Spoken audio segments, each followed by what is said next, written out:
Good morning বন্ধুরা, প্রতিদিনের মতো আজকেও আমার 2-3 মিনিটের ব্লগ। তো প্রতিদিনের মতন একই কাজ, সকালে উঠে গাড়িটা স্টার্ট দিয়ে নিয়ে আসলাম।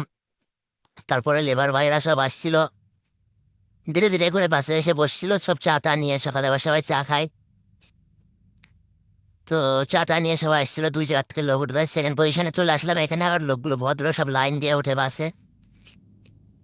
তো আমিও ধীরে ধীরে করে সবাইকে উঠতে বলছিলাম, তাড়াহুড়ো যেন না করে।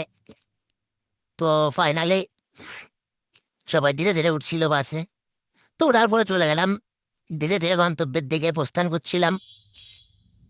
যাওয়ার পথে একটু হালকা করে ভিডিও মেরে নিলাম। রাস্তাঘাটে কেন খুবই ভালো, তোমরা দেখতেই পাও ভিডিওতে। তো যাওয়ার পথে ধীরে ধীরে 2-3 বার ভিডিও করছিলাম। তো তারপরে আস্তে আস্তে চলে গেলাম মেন রোড। মেন রোডে যেয়ে দেখি পুরো ফাঁকা, তো চালাও সেইভাবে, চাকা করে দাও বেকা।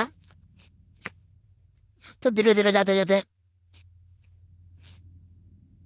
সকালের মজা নিতে নিতে আর বাকি তো সব লেবার ভাইরা সব ঘুমিয়ে পড়ে।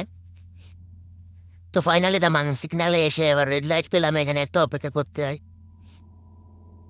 গ্রিন লাইট হওয়ার জন্য অপেক্ষা করছিলাম। তো খানিক পরে গ্রিন লাইট করে ওরা, তারপর আবার হু হু করে বেরিয়ে পড়লাম আলখেল রোড, একদম ব্রুজ খলিফার সামনে। এইখানেই মেন দুবাই, এইখানেই যত বিল্ডিং, বাকি সব দুবাইটি মরুভূমি, যে যাই বলুক, বুঝেছ। তো ফাইনালি সাইডের আগে আবার 3খানা সিগনাল, সেই সিগনালে ও একটু দাঁড়ালো গাড়ি। তা আমিও কি করবো, খাইতে কাজ না একটু ভিডিও বানালাম। ফাইনালি তোমার ওইখানে সিগন্যালটা গ্রিন হওয়ার অপেক্ষা করতে করতে গ্রিনটা খুলে গেল, তারপর চলে গেলাম সাইডে। ফাইনালি ওইখানে যে আমি একটু চা সিঙ্গারা খাওয়ার জন্য দাঁড়ালাম, সবাই আবার নেমে নেমে যাচ্ছিল। তোমার কাজের জন্যে সিঙ্গারাটা দেখো খুবই ভালো।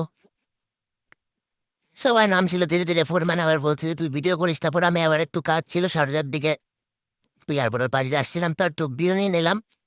এটা সকালের নাস্তা। চলো নাস্তাটা করে নি, পরোটা আর